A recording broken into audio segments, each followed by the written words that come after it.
إزاي ممكن نوصف قلب وقع في الحب؟ سؤال صعب، بس في شاعر لقى الإجابة، ومش في القواميس، لأ، لقاها في بستان كامل من الفاكهة. النهاردة خلونا نغوص مع بعض في السيمفونية النباتية دي ونكتشف أسرار القلب. السؤال ده فعلا سؤال عالمي. يعني ازاي ممكن الكلمات تشرح المزيج العجيب ده من المشاعر، من الضعف للقوة، ومن إحساس اليقين للحيرة والشك؟ والإجابة هنا ما كانتش مجرد كلمة، لا، دي كانت رحلة كاملة. في التحليل ده كل فاكهة هتقابلنا هتمثل حالة شعورية معينة، وكلهم مع بعض بيرسموا صورة متكاملة ومدهشة عن الحب. طيب، من هنا بقى بتبدأ الرحلة بتاعتنا. القلب بيتحول لفاكهة، وكل نوع فاكهة بيكشف لنا سر جديد من أسرار القلب. خلونا نبدأ بأول حالة عاطفية بنشوفها، وهي الاستسلام التام. يعني قلب سلم نفسه بالكامل للمحبوبة من غير أي شروط. شوفوا جمال الصورة الشعرية دي. القلب هنا مش أي برتقالة وخلاص، لأ، ده برتقان بصرة. والكل عارف إن برتقان بصرة ده معروف بحلاوته وعصيره الكتير، يعني هو رمز للكرم والعطاء اللي ملوش آخر. الرمزية هنا واضحة جدا، استسلام كامل، فاكهة طرية وناضجة مستنية تتقدم، وده بيعبر عن ثقة مطلقة. بس الكلمة المفتاحية هنا هي تعصريه. الفعل ده بيدي للمحبوبة سيطرة كاملة، وبيحول الهشاشة دي لإحساس باللذة، إحساس مرحب بيه كمان. طيب، هل الحب دايما استسلام؟ لا طبعا، والنص هنا بيفاجئنا على طول وبيقدم لنا عكس الفكرة دي تماما. بيورينا إن الحب محتاج قوة على قد ما هو محتاج ضعف. وهنا بنشوف التناقض ده بشكل صريح.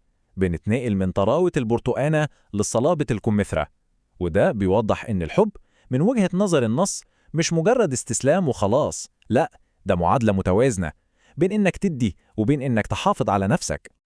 هنا بقى الوصف بيتغير تماما.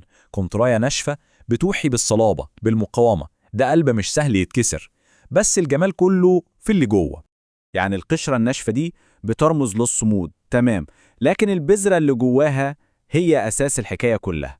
البذرة دي بتحب بضمير، وده معناه إن الحب ده مش أعمى، ده حب واعي، حب ليه مبادئ، إخلاص قوي جدا، بس في نفس الوقت بيحافظ على كرامته. طيب، لغاية هنا كنا بنتكلم عن قلب الشاعر نفسه.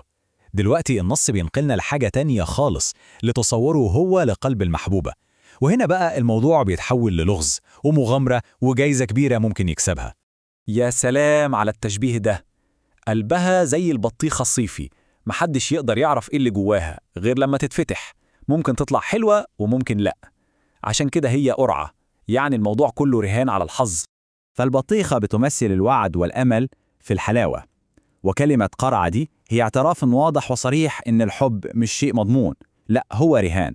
وده اللي بيخلي مطاردة القلب ده مغامرة شيقة جدا، لأن النتيجة مش معروفة والمخاطرة فيها عالية. ولسه مكملين مع قلبها، وهنا بنشوف استعارة تانية، المرة دي كوكونات، يعني جوز الهند. التشبيه ده بينقلنا لمستوى تاني خالص من الغموض والجاذبية اللي ملهاش مثيل.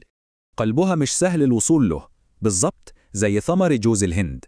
القشرة من بره صلب جدا ومحتاجة مجهود عشان تتكسر، لكن اللي جوه حلاوة فريدة من نوعها، جايزة نادرة تخلي أي تعب يستاهل.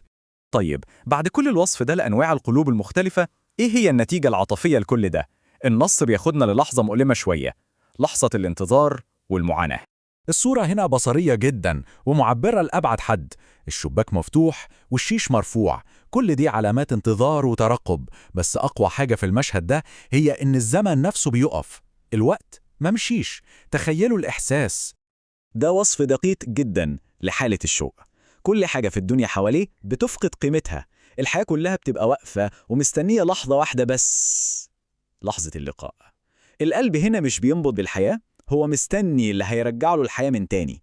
ودلوقتي بعد ما دقنا كل الفاكهة العاطفية دي، جه الوقت نجمعها كلها مع بعض ونشوف الصورة الكاملة اللي بيرسمها النص العبقري ده.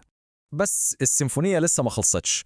النص بيجيب سيرة الأناناس كمان بشكله المعقد اللي يدوخ، كرمز للحيرة والتفكير الزيادة، والحرنكش اللي طعمه بيجمع بين الحلو والمر، وحتى المشمش اللي بيمثل هدف غالي يستاهل المطاردة. كل فاكهة بتضيف لحن جديد للمعزوفة دي. يعني نقدر نقول إن كل فاكهة هي مفتاح بنفهم بيه حالة شعورية معينة، من استسلام البرتقان لصلابة الكمثرى، ومن مغامرة البطيخة لغموض غوز الهند بنكتشف إن الحب مش إحساس واحد بسيط، لا ده عالم كامل من المشاعر والتجارب. ودي يمكن أهم نقطة. قوة النص ده بتيجي من قدرته إنه يستخدم تشبيهات كتير ومختلفة وحتى متناقضة عشان يرسم صورة حقيقية للحب. الحب مش بس برتقالة حلوة وسهلة، لا ده كمان كمثرى ناشفة وبطيخة حظها قرعة وجوز هند مقفول. هي دي السيمفونية الكاملة. وفي النهاية بنسيبكم مع السؤال ده. بعد الجولة اللي خدناها في البستان الشعري ده، يا ترى إيه هي الفاكهة اللي ممكن توصف حالة القلب وتجاربه الخاصة؟ سؤال اللي يخلينا نفكر في طريقتنا إحنا في التعبير عن مشاعر صعب تتوصف.